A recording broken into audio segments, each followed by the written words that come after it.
మాట పలుకు తెలియనిది మాటున ఉండే మూగమది కమ్మని తలపుల కావ్యమయే కవితలు రాసే మౌనమది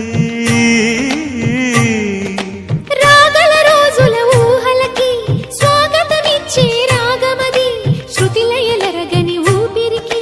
స్వరములు కూర్చే గానమది ఋతువుల రంగులు మార్చేది కల్పన కలిగిన మది భావం బ్రతుకును పాటగా మలిచేది మనసున కదిలిన మృదునాదం కలవనిది